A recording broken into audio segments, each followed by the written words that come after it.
All right, guys, here we are taking delivery of the 2018 Mustang GT350 in black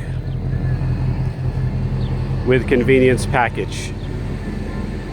The 2018s already have the track packs built in.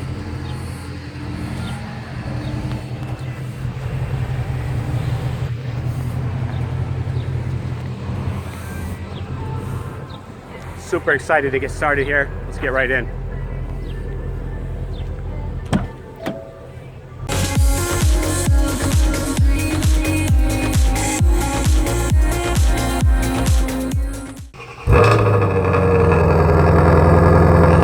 All right, guys, I am 41.3 miles into ownership. Actually about 38 because it already had 4 miles on it. And I can tell you that I can hereby confirm this was a very good purchase decision. It's just night and day versus my 2018 Mustang GT Performance Package Level 1. One of my concerns about buying the Shelby GT350 was that it was going to be similar in terms of performance to the 2019 Mustang GT Performance Package Level 2. But I can tell you that I don't think I've ever felt a car so trackable, so track-worthy as this, and I've only been driving it, like I said, for 30-something miles on a highway. It just feels like a muscular beast. That's the best way I can describe it. My Mustang was comfortable even on the highest settings, on track mode. The highest Magna Ride setting was comfortable.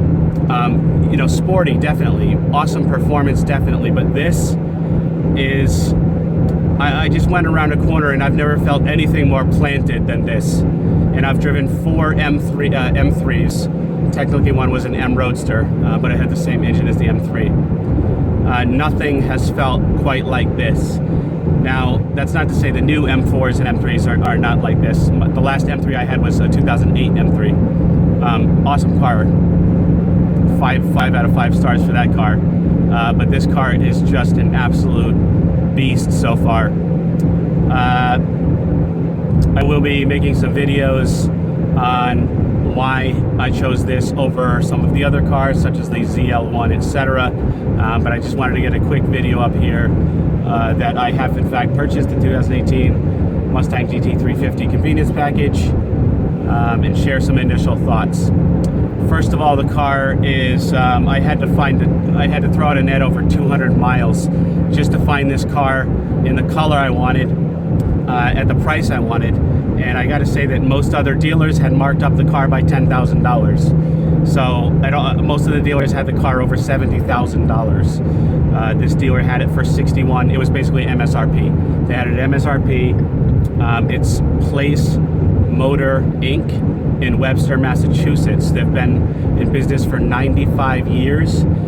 Family owned, and I gotta say it's a good family because they don't mark up the cars. Now certainly they're gonna make a profit on this because I didn't get a discount on it, but to get a Shelby GT350 at MSRP, at least around the tri-state area, is pretty much unheard of. So I'm thankful that I found these guys. If you go out there, it's Place Motor Inc. in Webster, Massachusetts. Ask for Mike Trainer, awesome guy. The best car buying experience I've ever had. Just, you know, really friendly people. And like I said, the price was right. You may wonder why I didn't get a 350R.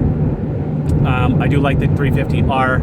It's an awesome vehicle, but some of the dealerships around here were marking up the car by $30,000 to $40,000 over MSRP, and that's just insane and obviously out of my reach. I mean, I'm stretching the budget to get this thing, so hopefully I can monetize the channel someday and get some income after we grow the subscribers. So yeah, a lot of this is highway. I did get a couple of corners. It felt so awesome. It was just planted around the corner. It feels like it's just ready to drive straight to the track. And that was actually before I set the Magna Ride to Sport. and before I set the exhaust and everything to sport, it already felt like that. Now I've put the MagneRide on sport, I've put the steering on sport, exhaust on sport. It just feels like a beast. It's the best way I can possibly describe it. The clutch is a dream. It's the Tremec. We have the Tremec transmission in this, which is one of the key drivers of me getting this car versus the 2019 Mustang GT.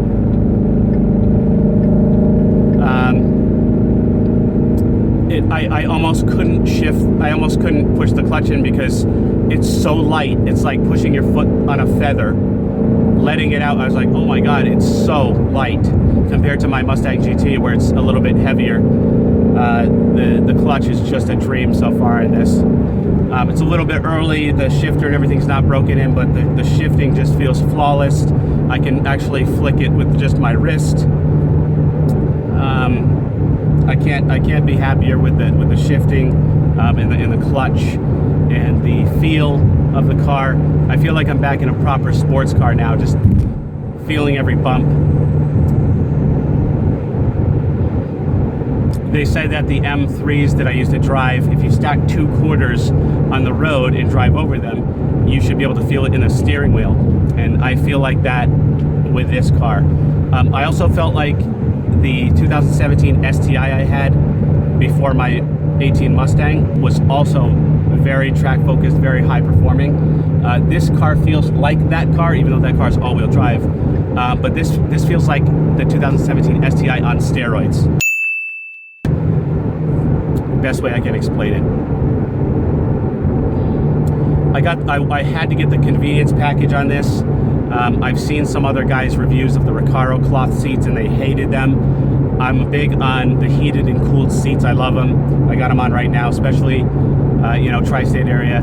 During the summertime it gets really hot and then really cold during the wintertime. So I had to get that. I do like the leather trim and Alcantara seats. Leather and Alcantara steering wheel with the Cobra on it. It's awesome. So I'll do some proper videos of this car. I'm going to take about 1,000 miles to break this car in.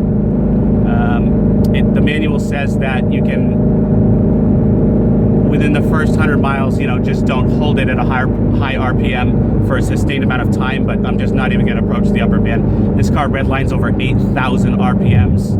I'm not going to touch that until 1,000 miles. But I'm going to be driving the heck out of it in the meantime, so I should hit 1,000 miles pretty fast. This car will be my daily driver. We'll see what happens in the winter time. If it's going to snow, obviously I'm not gonna take it out. I don't think I'm going to do snow tires on this car. I'll probably just get a beater, or use. We have an SUV. I might use that. But yeah, I very happy with the decision. I think the car is beautiful all around. Some thoughts on the 2019 Mustang GT350. I know that's coming out. It's around the corner.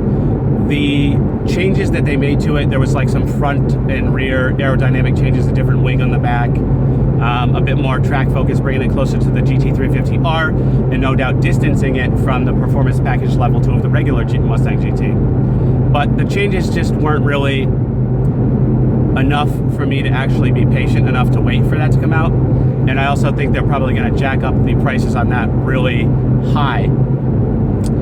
GT500. I'm definitely not patient enough to wait that long, and that's not going to be out for over a year, maybe a year and a half. It's also going to be marked up like crazy. So I just thought the 2018 GT350 was where it's at for me right now. Now, another reason I didn't get this versus the 2018 Performance Package Level 2 is something that Stang Mode said on his channel that really gelled with me, and that was that, do you want to get a car like the Mustang GT, which is awesome, of course, and get forced induction, get a supercharger on there, etc., etc., or do you want to drive something special? So that kind of struck a note with me, and I also think the same way. I'd like to drive something special. I like that this car is already track focused. There's nothing I have to do in terms of, I mean, you can get headers, you can do the whole exhaust, cold air intake, all that kind of stuff, but according to what I read, that Ford Performance stuff that they do doesn't really add much to this car at all. So what I do want to do in the future is to supercharge this car. And the car's already been out for a few years, so it's a proven engine. I did see a couple people having issues with GT350Rs online, but it's a proven engine. It's been out for a few years. So I thought it would be a good platform to, you know, put a blower on it. After obviously I put it through the ropes, break it in. What I did like about the 2019 Mustang GT Performance Package Level 2 was that it, I love the digital dash. I already missed that. I love all the, you know, the neat little technology they've got in there, heated steering wheels. The rear cross traffic alert is a big thing for me. I just don't want to get slammed. People drive through the parking lot so fast, around here at least. This does not have that, obviously, but at least it has a rear camera. So the technology and the newness of the 2019 Performance Package Level 2 was an attraction to me. But ultimately, I just opted for a more proven, track-worthy car. And also, I was a little bit worried about if the 2018 and 2019, or at least 2018 kinks are not hammered out yet by the 2019. You know, clutch issues, shifter issues, shift work issues, whatever the hell blew my engine up. I'm not sure what it was still. I asked my dealer, but I don't know if they're exactly sure. I didn't hear back from them. I've got to go talk to them and get some more details about why my engine blew. All they said was my camshaft chain fell off, so I'm hoping to get some more issues. I'm hoping to get some more clarity on that, and I can do a video on it, at least, you know, warn other people. But yeah, that was a worry of mine. I didn't want to get into another S550 with, you know, those potential issues. So yeah, ultimately that's why I chose this car. It sucks that this car gets hit with a guzzler tax. Gas guzzler tax is $1,300 in this car. It sucks that Connecticut has a luxury tax, so tax was up to 7.5%. You know, as we say, you got to pay to play, and that's what you got to do. So, like I said, I had to travel 2.5 hours away just to get this car, and it's all highway on the way back, so I can't really get any shots of the car. I will take some more when I get home, but that's going to be in a couple of hours. So I just wanted to get a quick video out. So yeah, so far so good. Very happy with the purchase.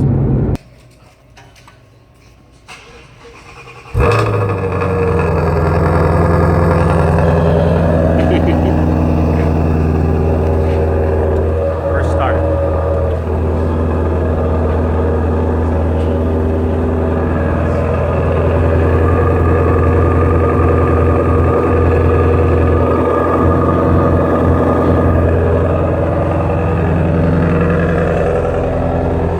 Actually with the valve closed, so if you open it, it's even louder, right? That's awesome. Thank you.